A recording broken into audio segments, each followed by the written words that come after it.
In today's podcast of Data for All, Data in Education.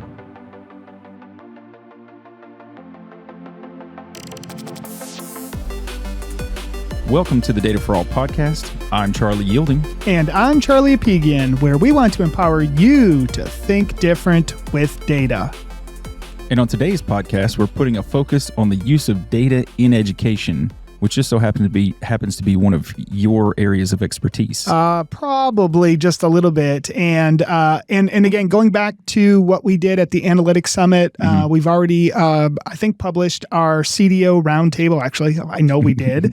And now we have more stuff. And you had the pleasure of interviewing 3 professors in information systems and analytics from my old school, MTSU, people that I know pretty well, I would say. And I would say they also have a pulse on what's happening out there. Yeah, absolutely. Shauna and I interviewed them as almost an impromptu kind of sit down, and we got to talking about all kinds of like interesting topics, for me at least, because I know how things go in the business, or things are going in the business world, but education, especially secondary education, I have no idea. Yeah. I don't know what's important, how to look at things, but I know you guys have just as many decisions to make as the rest of the world at this point. Yeah, and I think what we wanted to do before we get to the interview is kind of just talk about the state of education a little bit. I think to add some context to it. I think some numbers will surprise you. Yeah. And then also what we think education will be with data. So we can do some data with education and education with data kind of stuff. And then I know you talked to them about generative AI as well as their journeys. And I really liked some of the stuff that you pulled out of them at the end, just about where things are going as well. But what do you think is the state of higher education? Do you think there's? I'm gonna use 2010 as our mark, because I feel like 2010 was about the heyday of higher ed in most cases. In other words, numbers in education. So it's currently the high water mark. Yeah, and it definitely was in the South. We did see kind of a migration of a lot of people from the North coming down here, and especially in the area that we're in, which is Nashville. And today, our numbers are a little bit down compared to that. And so if you go back to 2010, there were over 21 million students enrolled in higher education. Today, it's under 19 million. So it is down almost 10% in that 13-year period. Most of that has happened since COVID. Yeah, that was a big player in enrollment for sure. Yeah, and really that was the, I think I've got some of those numbers here. Where is it? There has been a major decrease. Here we go, 9% since COVID just for undergrad students, and just a little bit of a growth still with graduate. So graduate enrollments have gone up steadily still, and it had a major bump during COVID because everybody was at home. They could take online master's degrees, so a lot of people were doing that. But then it kind of leveled off a little bit. But you could still see that graduate programs have been up since 2010, about 3% total, and undergraduate enrollment has been down almost 13% in that time. So that makes sense to me. Why? From the perspective of, like, there were probably too many people going to college beforehand because all of our parents said that college was the only choice. And there's been a change in perspective on that. We'll call it the last 5 years at least, from my perspective. Okay. But what can you not take away from like higher ed? And that's that higher ed, that master's, that Ph.D., that high end, like specialty focused education that you're not really going to get the same experience in a field without having that. And so you go to college and you get that. And so I imagine there's quite a few more people that are interested in pursuing that secondary education because, now we're the parents, or I'm the parent, and I've got a degree in psychology, which, I use daily, obviously. Yes, for that psychology job you have. Yeah. Which technically any manager has a role in psychology. That is true. But, and I think what you're still seeing, though, think about the people that graduated with undergraduate degrees are the ones getting those graduate degrees, right? Sure. So there's a glutton of undergrads out there or undergraduate alumni, but I also think it's still this idea of we are still trying to figure out how to assess people's competence. And the only way we still know how to do that is with degrees. And therefore, the more degrees, the higher the degree, the better I must be in other people's eyes. Yeah. And so a master's degree is kind of now the bachelor's degree of 30 years ago. And that makes sense. But I still don't know if that's the right way we should be assessing people, like long term. Yeah. I say this all the time. It's like, do you realize we're still using letter grades for our kids?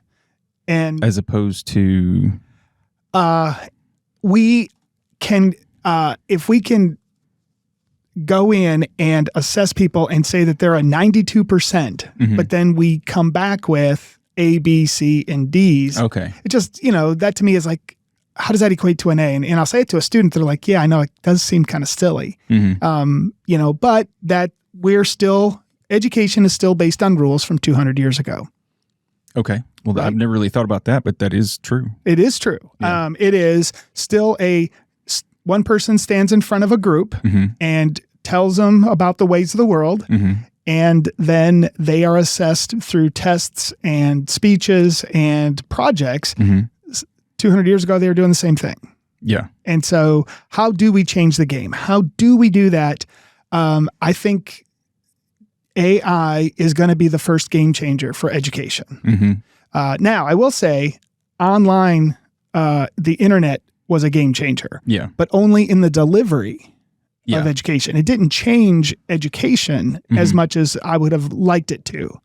But we're now at that spot. So before we get into the interview, what are you thinking will be some of those major changes in education?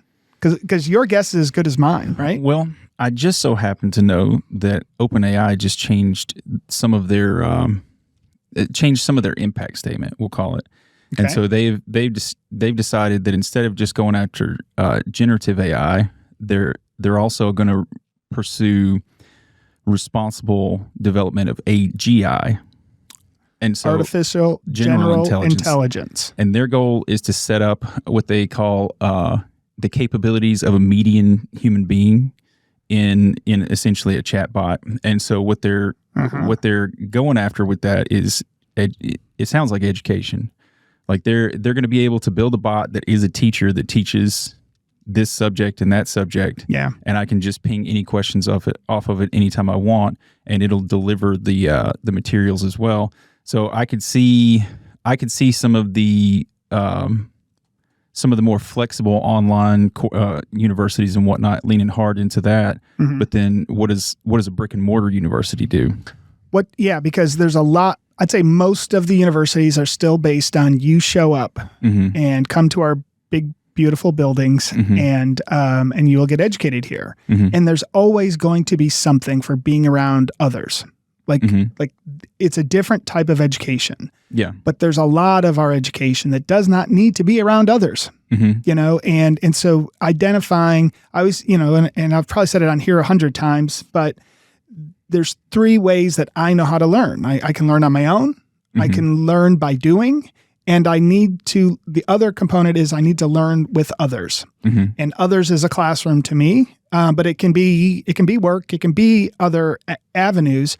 I can learn programming on my own very easily. I don't need other people around for me to learn anything technical. I'd actually prefer it with online videos. But to comprehend something hard in that, like math or science, I feel being around others and being able to ask questions. Now, here's the thing, because I want instant feedback. What does AI give you now? It gives you personalized instant feedback. Oh my gosh, I'm changing my thoughts now on that, because that's the big deal. I mean, I think if we were to say what can AI really do for a lot of the future, I think we're going to see a lot of personalized learning, right? Does that mean it has to be right? And that changes the game for higher ed, And I'm going to focus today on higher ed, since we have 3 professors that are in higher ed. Sure. So K through 12, we won't talk as much about, but what is that value proposition when people get to us? What are they going to want? They're going to want us to tell them, you're taking these 40 classes and we're going to give you a piece of paper at the end, or are they going to say, I think there's also an expectation that when they leave here, they've got a network of alumni that they can lean on at any point in time in the future.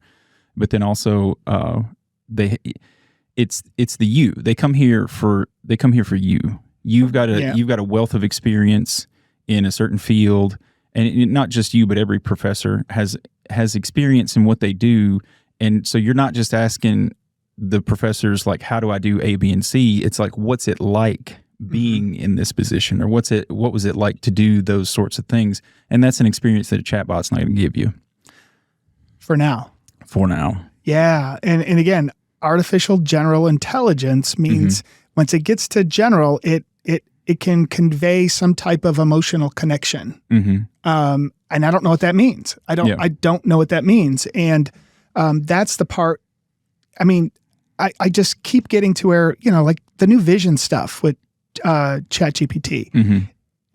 I was not expecting to be that amazing. Yeah. The new stuff with DALL-E 3. I didn't expect it to be that good. Oh yeah. And it's really changing a lot of what I think. And so hey, everybody, just get used to us talking AI in every episode from here because that's where we are. Now, with that being said, we do need data. We need people that can still understand data and do things with it. And so I do think the ability to get educated in that way is important. But now we just have to do it with the tools that are out there. And those tools are going to include instant feedback, prompting that can inspire thought and create it, the creative side. And I think that's the part that I'm noticing with AI that I wasn't ready for was it is what can spur creativity, not just redundant tasks, which is what we keep talking about, right? It's the other component. I'm stuck, and now I have AI to help spur me to write that chapter, to write whatever, to the email. There's so many different aspects that I can see how it's going to help. The one that I'm most excited about is that instant feedback. Yeah. And it's got to be good. And I think instant feedback is why we need community a lot of times in education. Yeah.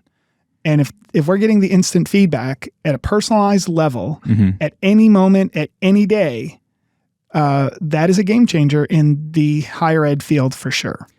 So you saying all that stuff makes me think about how we manage knowledge bases at work. Yes. So we manage a knowledge base to keep a certain set of information as correct as possible, even though it changes on a regular basis. So our employees can access that information and then make the right decisions and whatnot.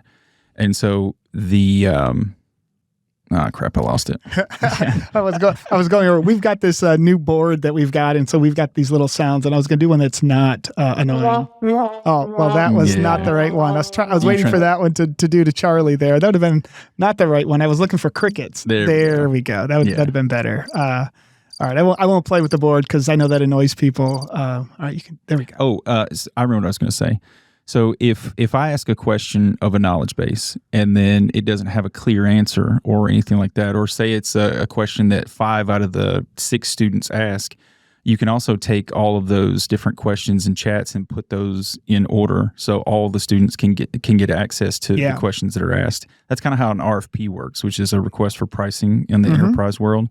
You get they send all these questions out, and then you reply with questions as an individual, and an individual or company, and every company participating does that. Yeah. But then they show all the questions and answers. So if you forgot to ask something, you'll get to see a lot more when they respond with all of them in line.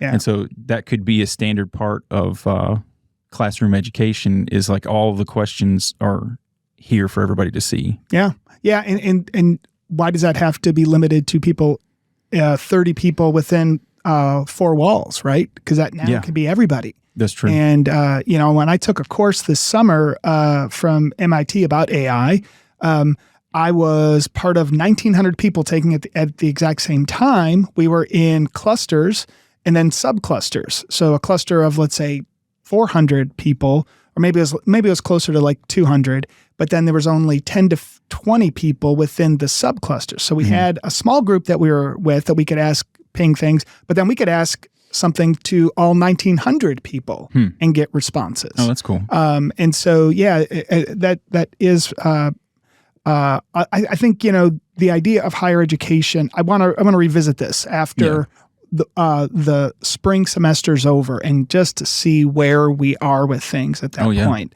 I think that'll be a good time to reflect. I think we're going to see some major advancements.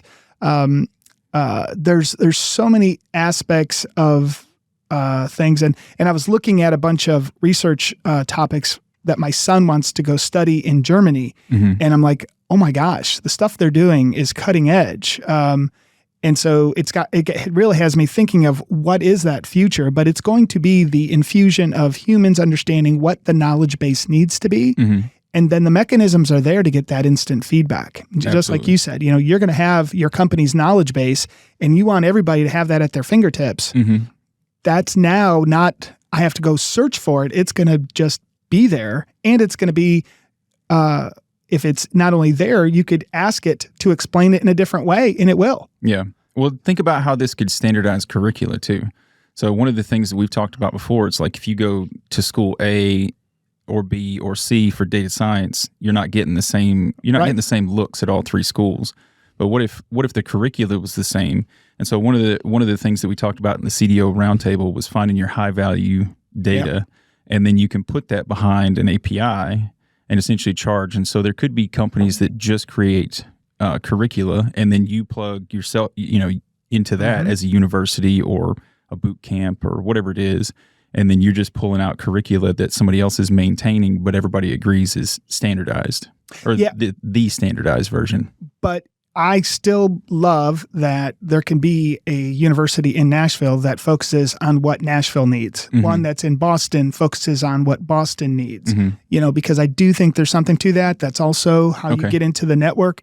But the networking with alumni and companies, because, things here are going to be healthcare centric because we have so many companies that are in the healthcare space. And we do it a little differently than somebody in Austin would or in San Francisco.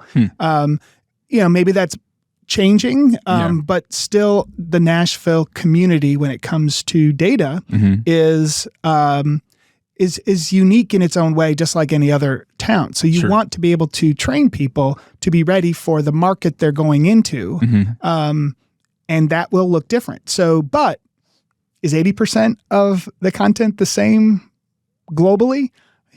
Maybe, and I understand that. I really do. So like data science 101, 201, maybe the same, maybe even 301, but then 401 and masters. You go to the school you want to find that you want to hone in on a specific set of data science then. Yeah, because I would want a school in Nashville when it comes to data science to be good at applying it to real world problems. Yeah. Why? Because that's, I think, what Nashville does good. We don't create the algorithm, we use the algorithm. We do good. Yeah, we do good. And I think other places, it might be better to be more of that cutting edge, be the ones that are creating the algorithms. And so then you'd want to go to a Cal Berkeley for that. Okay. And that's probably, I would say that would be the school. I have a couple of friends of my son that went to Cal Berkeley for data science. Theoretically, they were great. They had no idea how to use it though. And that's an undergrad though. I mean, we all run into that, but they have 500 people in a class learning from the best in the world.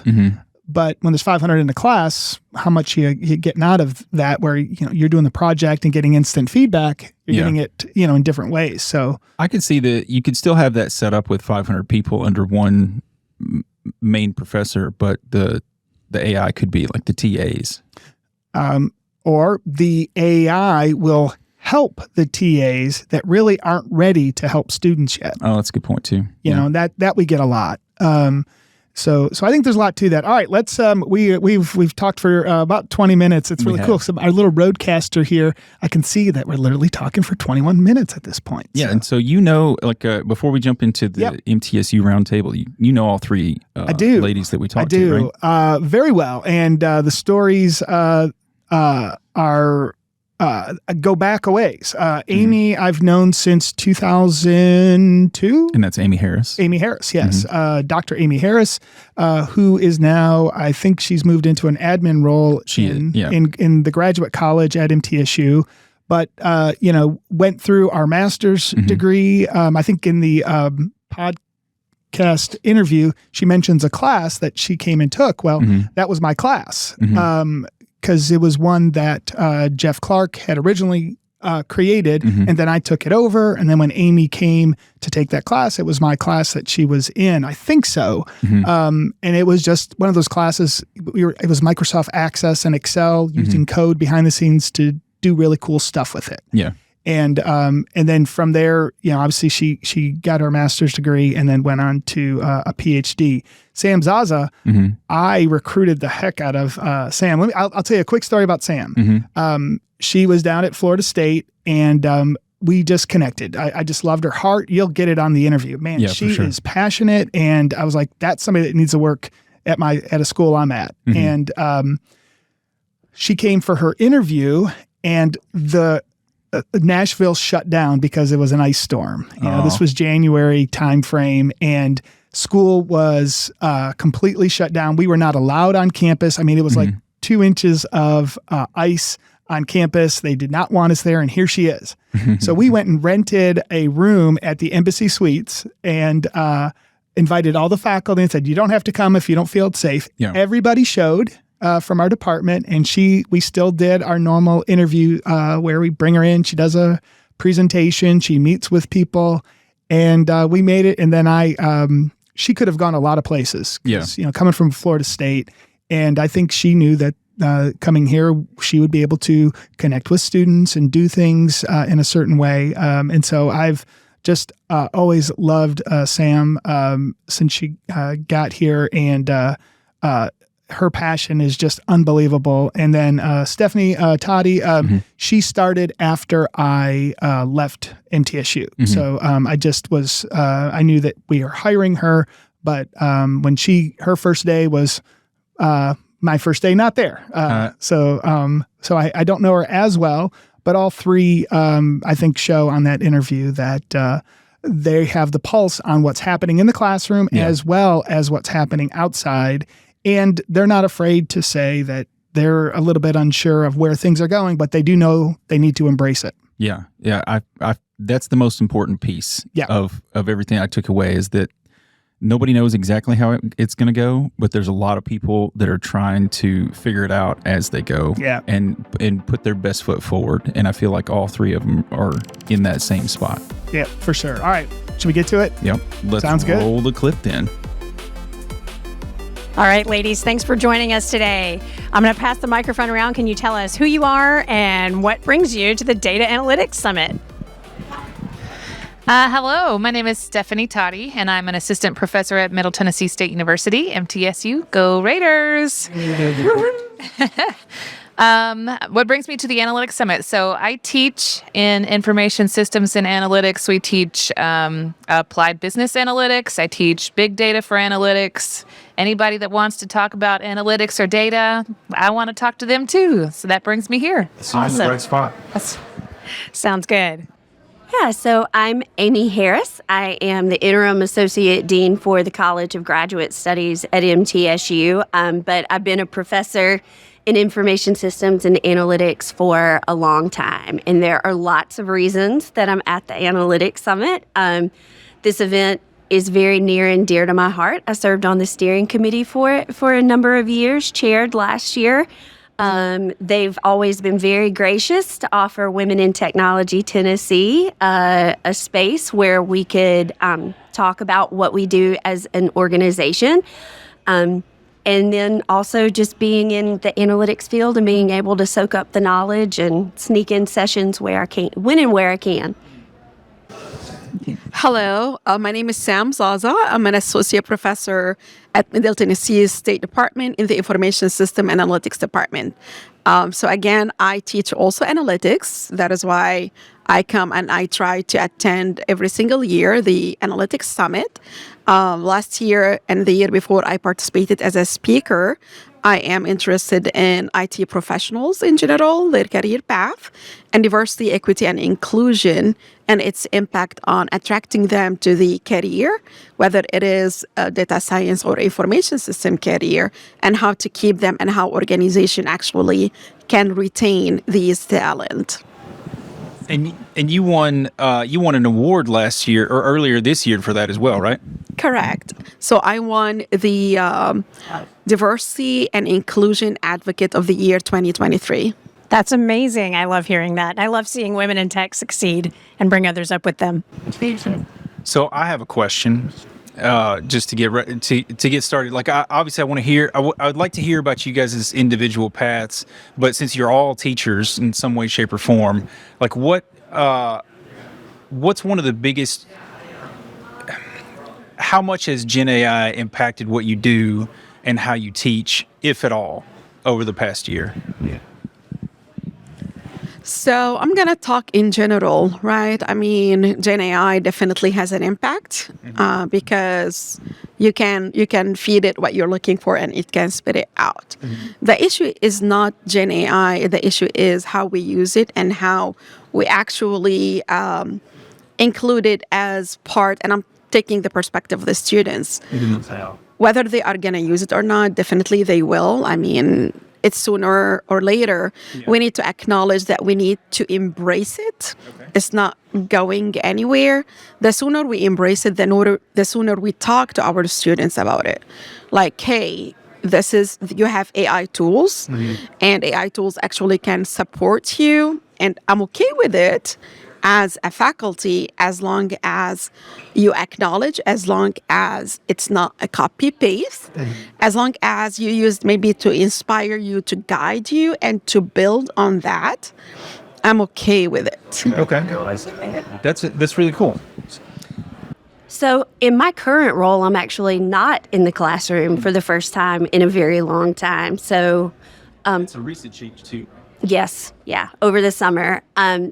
The way that I've seen it in my current role is the university having to look at policies and enact policy changes to revise the academic misconduct policy, to address Gen AI, those sorts of things. But then I've also been really impressed with, there have been a number of very positive workshops about, teach the campus community about this so that it isn't this big bad wolf, and people can start to think positively about how they can use it in the classroom. So there's I think there's been a lot of talk about the positive impacts as well. There was something else I was going to say. I totally forgot what it was. We'll cut them. Yeah. We'll cut. Let me just add one thing. Actually, MTSU launched an initiative which is about AI champions. The AI champions is to go around campus to colleges to departments to talk about AI, right? To introduce the different AI tools and how these AI tools can actually be used by faculty, by student in their specific domain, right? For instance, an AI tool for music is going to be different than AI tool for social work, where it's mostly about like something written, right? And just we talk to them about, I'm part of this initiative. So we talk to them about like, hey, listen, this is how students can use it, and this is the potentials for you to use it. So MTSU started doing this kind of initiative. Again, I think the idea is we don't have a policy yet, but we're trying to acknowledge and to raise awareness to tackle and address any concerns we also hold a panel by students, and we kind of ask them, how do you use it? And what are the ethical considerations? We talked about, well, when you use it, do you think about the environmental impact, which is like a huge deal, right? So I think we are, like raising awareness. MTSU is talking about it, but we don't have a policy yet. Interesting. Your turn. What was the question again? Has Gen AI changed the way you teach? So I don't think it has yet. I anticipate that more and more students are using it. I think that we're still on that curve, right? A lot of the stuff that I do is very hands-on, and so it's a little, writing and other kinds of creative things like that, right? Or even test answers, right? Open response test answers. I can see where, if you're in an online environment or that sort of thing, that you could go and grab those things in certain circumstances, but with the hands-on applications-based field that we are in, then it's possible, but I don't think that we've hit that yet. Yeah. So you haven't hit the inflection point where it's a must. I haven't tried on ChatGPT to say, can you go and tell me how to go into Tableau and and create a data visualization that is a bar chart that has this, and this, right? So it would be like a step-by-step sort of thing. It would be interesting, right? It would be an awesome I'd be curious discovery, to see, right? Yeah, I'd be curious to see how much it could do because I don't, Charlie Apigian, right? I bet everybody knows Charlie P. I forget where we're at. Sorry. So he did a quick little video with the code interpreter where he went in and he loaded a data set and he did a k-means cluster and a couple other things and then reformatted the data in a completely different way, and it took him 17 minutes. Mm-hmm. And it was from what he said, because I'm watching him, I don't know anything about the extent of what he's doing. It just the amount of time he's saving is crazy. However, the hallucinating and stuff, which I'm sure is a concern that you guys have in academia, is that when it's wrong, it's confidently wrong. Mm-hmm. But he said that in the data analytics part, you can tell it to do one thing and it does something close to it, but it does it in a different way that spits out a different answer. And so you still need to crawl through it to make sure that it did the right things, but it's saving him some time on the front end, just in getting the data set up in a certain way, as opposed to maybe he's not doing everything with it, but there's steps that improve your life from a time savings perspective, I guess is the best way to say it. But remember, this is now. You're talking about now. Yeah. It doesn't mean that in 1 month, 2 months, 3 months next year, it's going to be perfectly able to do it for you, right? That's a really good point. So again, it's not static. It's still dynamic. Like I was reading an article a couple of days ago that ChatGPT was limited to the data until September 2021. Yeah. Now it is not. Mm-hmm. So remember, we are in a very evolving technology that it's going to transform not just the education sector, it's transforming everything that we know. So definitely education, in my own opinion, has to embrace it. Mm-hmm. By embracing it, meaning the modality, the way we deliver. Maybe some of the course, I'm with you, Stephanie, some of the course designs has to adjust accordingly. Maybe it's not for everybody, but definitely it's going to be for the majority, in my opinion. Mm.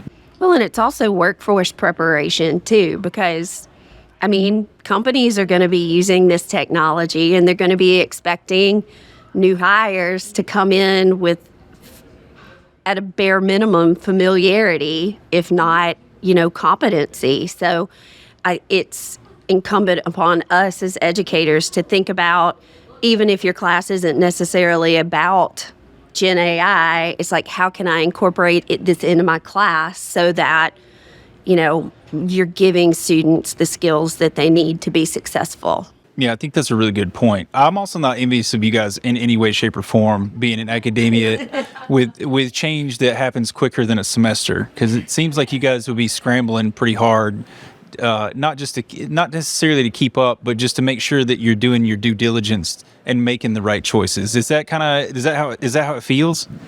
I think for me, as long as you make it upfront and and actually I encourage all educators to talk to their students about Gen AI, right? And to I know we don't have a general policy so far, but set your own rules, set your own expectations, and don't just discard that it's happening, because it's part of our lives, right? Again, for those who are going to graduate, guess what? Their organization are going to ask them to use some sort of AI to do their work. Imagine if we make those students graduate and they've never ever, had any contact or use of such tool. So again, all of that, it's a preparation for the workforce. It is the integration. It is the embracing. It is all of that, and make it actually part, not to be scared of it, but actually look at the positive side of it. Yeah, I think we're going to see less and less tolerance for, proofreading errors and things like that, because, we do have tools now that will do it significantly better. So personally, I'm like, well, why would I send out, a half-baked something when I can, in a second, run it through something and, get it to be so much fancier. It's the new calculator to me. You can try to take it away, but I'm still not going to do long division. I'm going to find a calculator. So I didn't mean to derail with Gen AI. It's just I'm extremely curious how all educators are dealing with it right now, because I agree with you. Turning it off right now, it seems like you're doing your students a disservice, given that it's becoming more and more present and inevitable, I guess is the best way to put it too. But then at the same time, I don't know what it breaks. You know what I mean? If you're teaching we'll call them standard algorithms or whatever, you don't want them to do that with AI. You want them to know how it's built, so if something happens, they can pivot off of that. Correct or no? So I'm not teaching algorithms so much.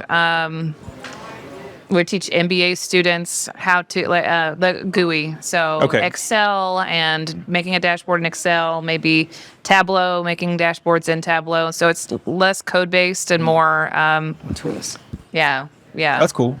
But you see, for me, even if this is the case, I would, again, it's all about embracing, incorporating. Yep. I would ask my student if they used any AI tool to print it out for me and argue how they can make it better, or maybe how it is a good one, they wouldn't change anything. So again, we are still teaching them how to do it, but from a different skill set. Yeah. And again, when they go to their work, I'm sure they will be using AI. Why reinvent the wheel? So let's include this skill set. Honestly, I'll be very curious to see, in 3 years or 2 years, would having a skill on using AI properly be one of the required skill set, right? Because the skill set for data science information system is evolving. It's not the same. And you are expert on this, Amy, right? About what skill set. You published a paper about this skill. That was for business analyst. Okay, but did you see a trend where the skill set? It hasn't bubbled up yet. Okay. I mean, and I think it's still a little early for it to be showing up in jobs posting data. But I think that you're exactly right. Over the course of time, it's going to become a software tool that there's an expected competency, whether it's ChatGPT or something else. That day is coming. Yeah, and I think that I could equate it to Office. Years ago, I put I know Microsoft Excel, I know Microsoft Word, and I would write that on my resume. Now it's expected. If you didn't know those things, nobody in town's going to hire you. You have to know how to use those tools. And I think eventually we'll get there with AI, where it's just expected that you know how to use those tools.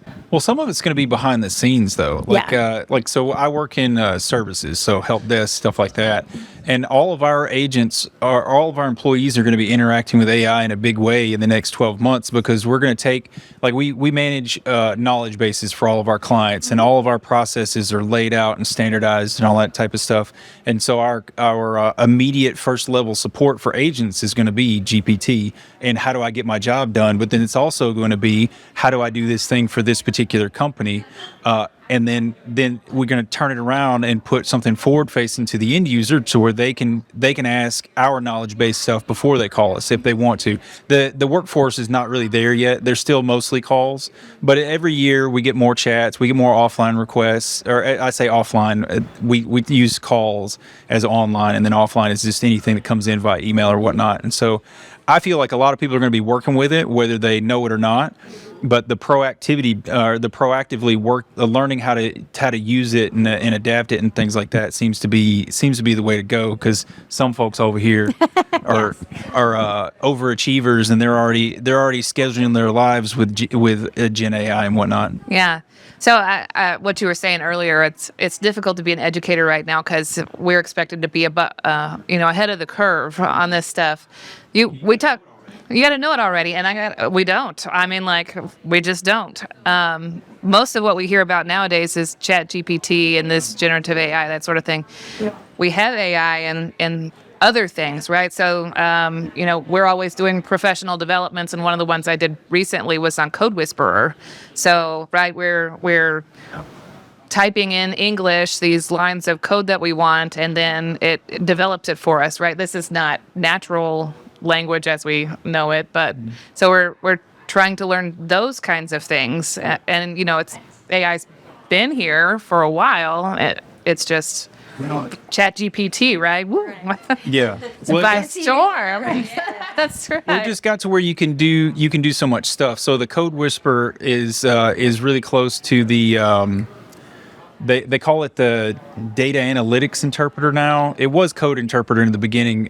With it again, going back to Chat GPT. Yeah. Like you can say, like, I can write in Japanese, create a program in Python that does this in English, and it can just do that. Like, it can do all that translation stuff because it's got that kind of power, I guess. And that's really what's changing everything. Is it's like, what are the limits, and how are we going to apply those, the things that are easy to do to our everyday lives? And so time savings is a big one.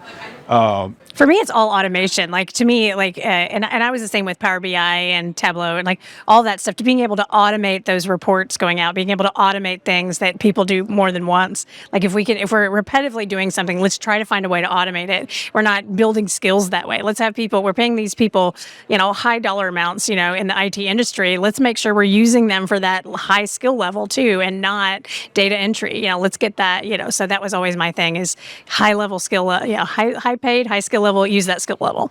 Absolutely. Well, and of course the question that comes in most often is, how do we ethically use this, right? So these are also discussions that we're having in the classroom, right? Should I? Do I? Is there company, right? So we have university policy, but there's also company policies out there. Like, we don't want our code made available to the rest of the world, so you cannot paste this into into any kind of yes, right. That's going to be available somewhere else. So just talking through it, right? We have to make sure that the professionals that we are helping to develop know and understand what they need to know.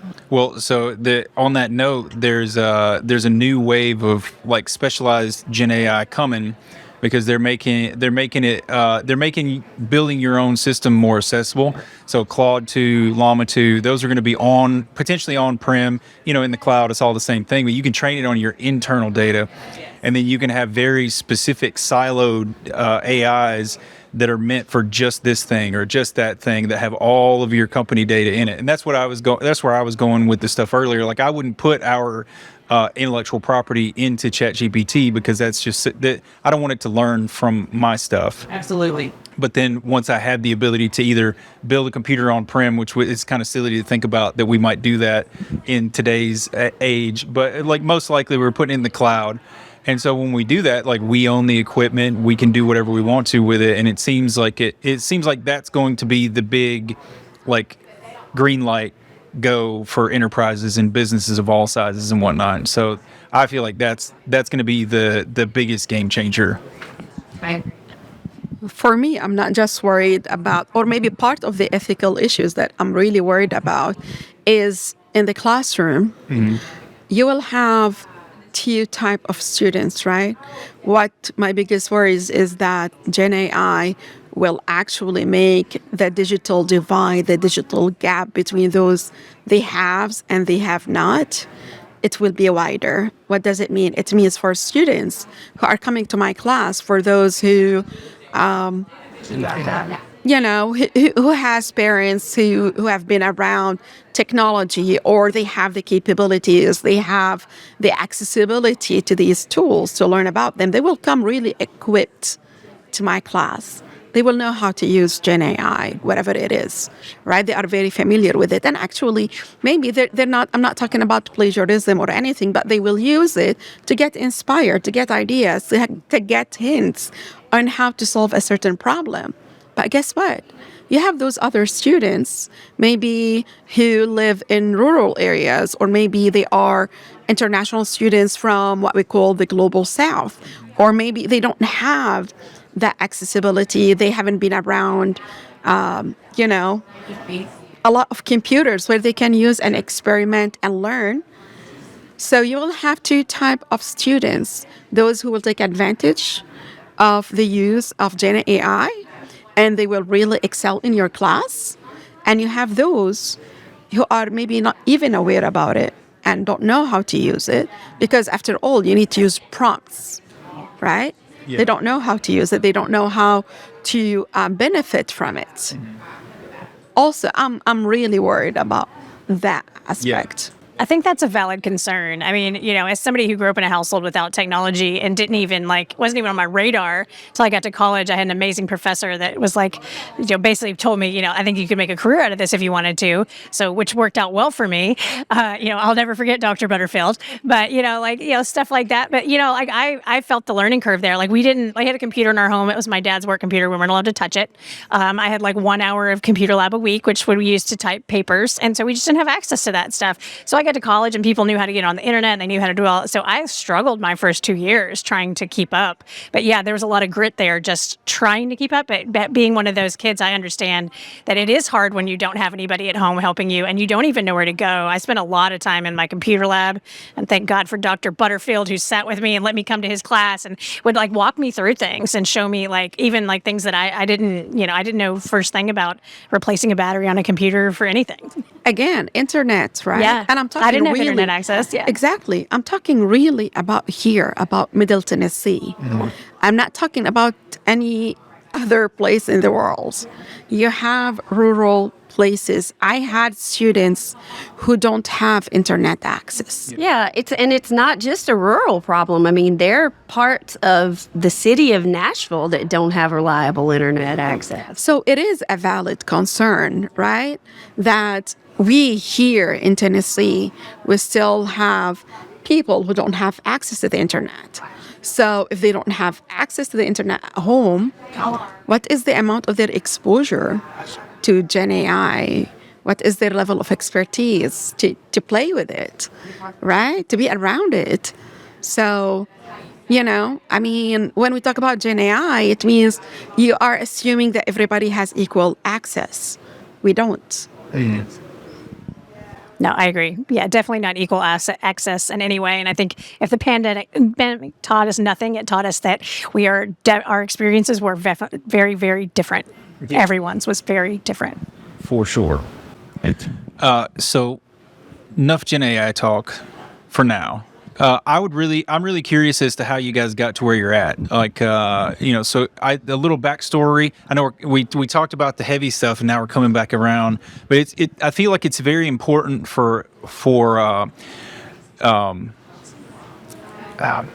don't want to sound like I'm making this too much, but you guys are role models. And I feel like in the capacity of a role model, sharing some of your history and stuff like that would help out. And I'd like to know where you came from as well. You want to start? Oh boy! Tell us your life story. So I come from Western Kentucky, and we joke around where I'm from because there's Western Kentucky University, and then there's true Western Kentucky. All right. Pretty rural, right? And went to Murray State University. Like, I guess this is the short version, y'all. Y'all. Went to Murray State University, got my bachelor's degree, my master's degree, and then I decided I liked it so much that I worked there for a while as an academic advisor in the College of Business. And in that role, I saw where I was going to get stuck. Like, I wanted to move up and do something else, but just the station I was in my career, it didn't really have any upward trajectory. So I was like, okay, let's do something else. And of course, I worked with a bunch of awesome faculty and decided to do that too. So I had my... This is good backstory. Ready? I had my 2-year-old. We moved to the university. We moved to Memphis and lived in an RV for my first year. With a 2-year-old. That's right. This is grit. That's right. And so my husband and me and my 2-year-old did the Ph.D. thing. And then I wound up here in 2021. So yeah, that's kind of how we went. Yes. Lived in an RV for a year. That's my favorite part of the story, with a 2-year-old. I'm in awe that you're able to do that. Like, work on a PhD, take care of a 2-year-old, and live in an RV. It's like, no, thank you. It's I'm glad you did it. like anytime somebody says something, you'd be like, I lived in an RV with a toddler and my husband. That's all. Just walk away. No, about that. Learned something today.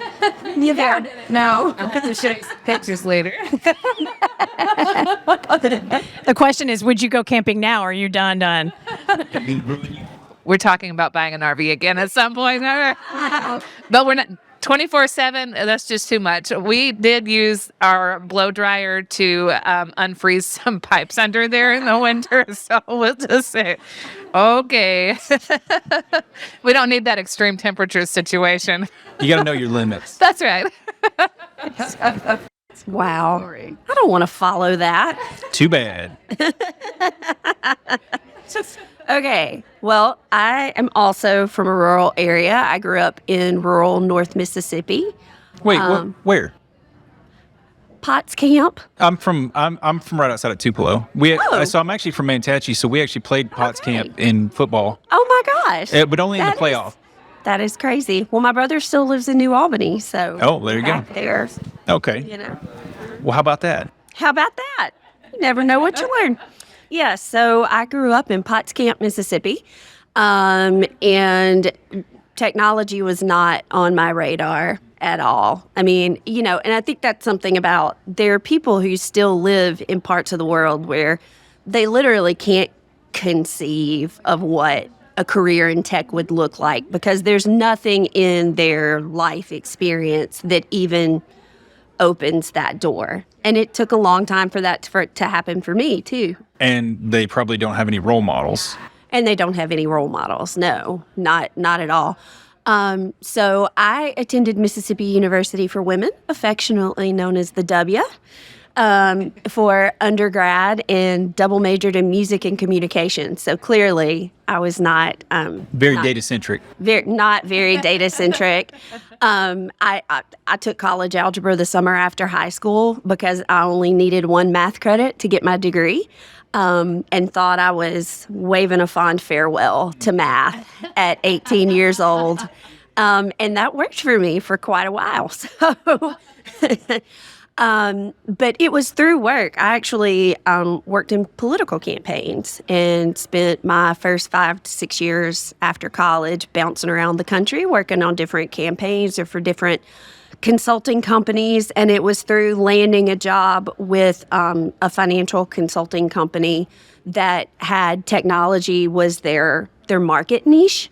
And so it was through that I had to learn about relational databases and got experience. There were 2 partners in that firm. The managing partner lived in Murfreesboro and was a professor and is now all of our colleagues.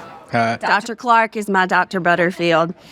I mean, I worked for him and he encouraged me. He was like, once I got to Murfreesboro, he was like, I'm teaching this class this summer. I really think that it would do you well to take it and kind of round out your technical skill sets because you really do need them for this job. And I took that class and fell in love, and it just, I just caught the bug and I wound up going part-time for the company so that I could become a full-time student, earn my master's degree, and then also attended the University of Memphis, but I maintained residency in Murfreesboro for those 3 years. I had a classmate from the W who let me couch surf so that I could make that go. And then it was the same. It was Jeff Clark. He was the one. I never would have thought about pursuing a Ph.D.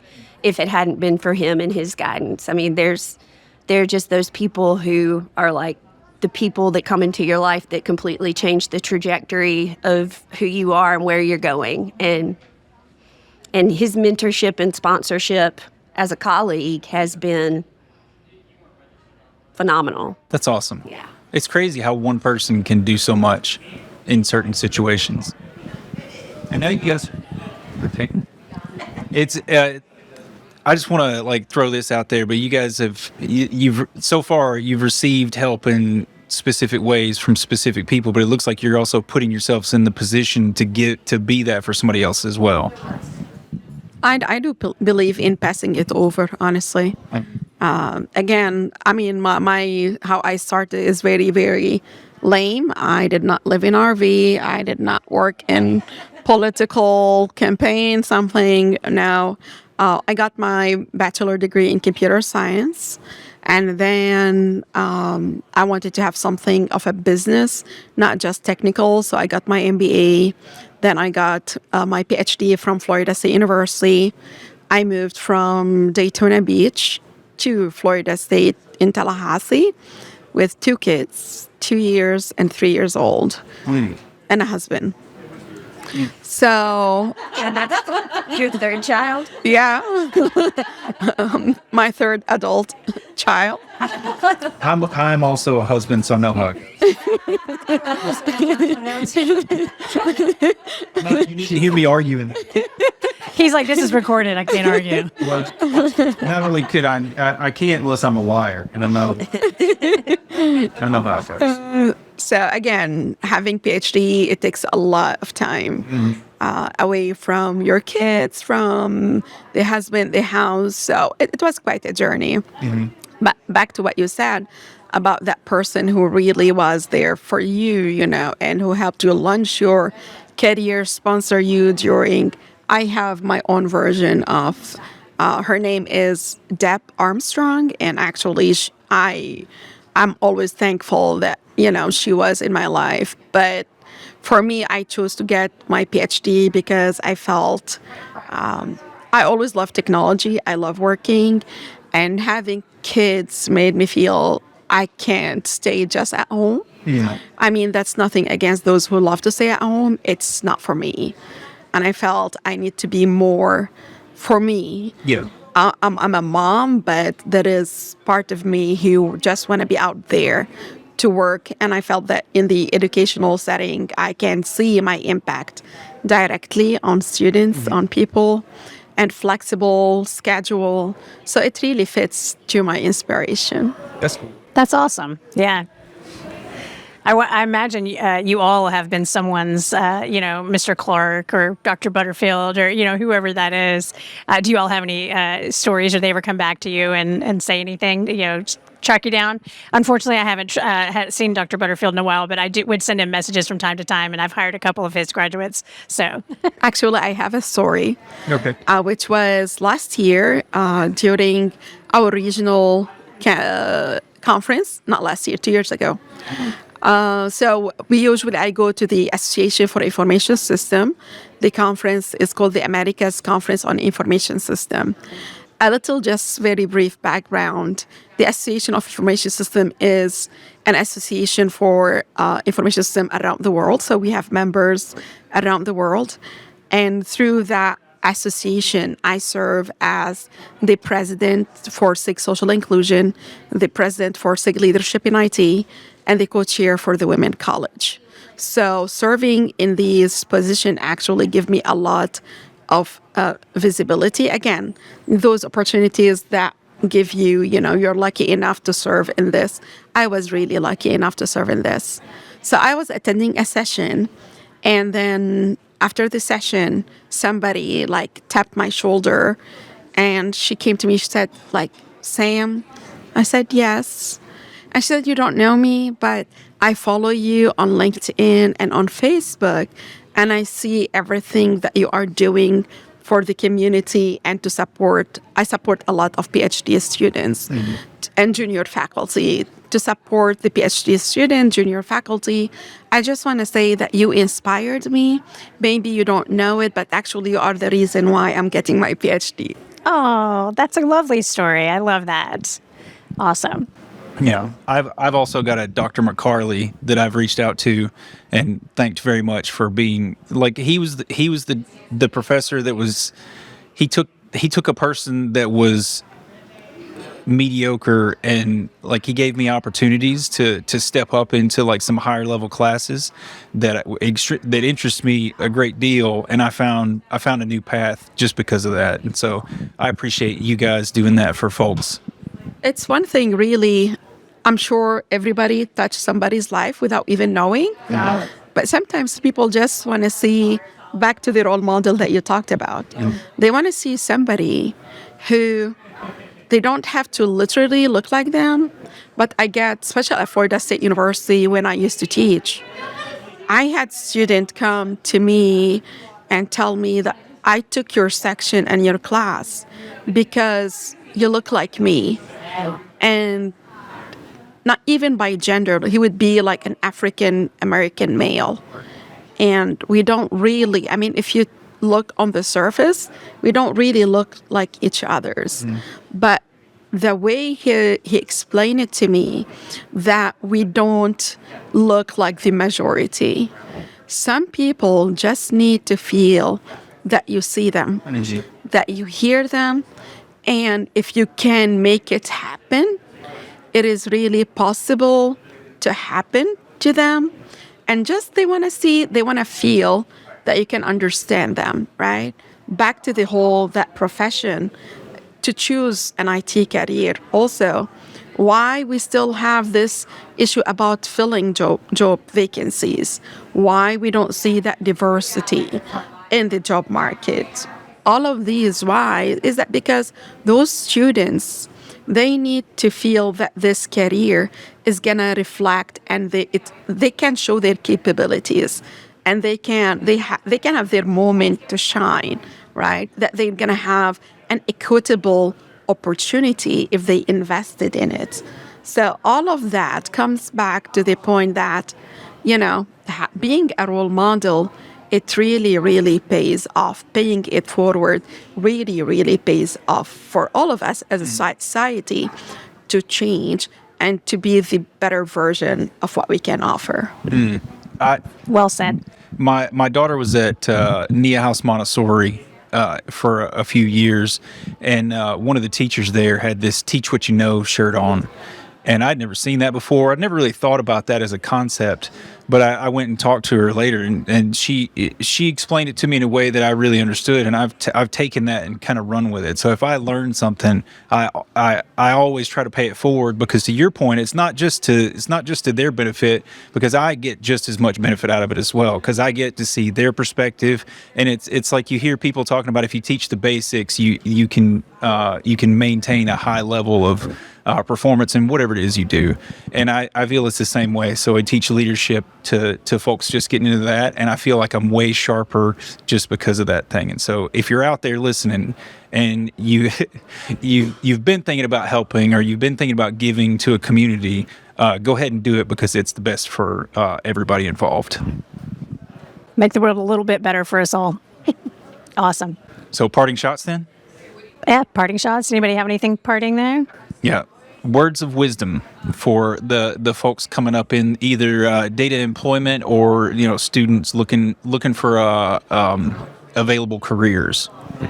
Well, I'm going to put in a shameless plug for women in tech and being involved with tech organizations in general as community service. I mean, we emphasize with students a lot the importance of networking. And I mean, it is important for the reasons of, yes, most of the time you're going to get that next job based on who you know. But you get out of being involved in the community. You get so much more out of it than you ever put into it. I mean, being a member of Women in Tech Tennessee has been the single greatest thing of my career. Like it opened the doors to this fantastic Nashville community. I wouldn't be here today if it wasn't for WIT. I wouldn't have gotten on the steering committee for the Analytics Summit. And I think that we're a very special community, but just embracing from the earliest point possible the importance and the value and the satisfaction that comes from really, really engaging in your community. Excellent.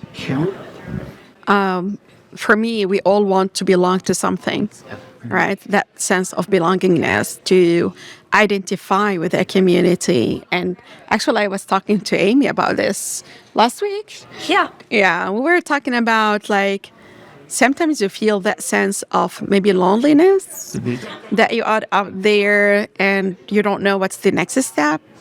I think the answer is that find a community that you can identify with, whether that identity your neighborhood or maybe tech community, like here at the NTC, the Analytics Summit, and all of that. Another advice that I was given, and I always give it to other people, is that whenever you go to a conference, try to come out of that conference with at least one friend, right? And by one friend, it means you really dedicated some time to get to know that person, and that that the next time you're going to meet that person, you will have a friend to sit to walk with, right? It's a good goal. Exactly. And again, once you meet somebody here at the conference, and this is what I do, after that, I email them hey, it was really nice getting to know you or meeting you at the Analytics Summit 2023. This is what I'm doing, and I hope that maybe we can grab some coffee.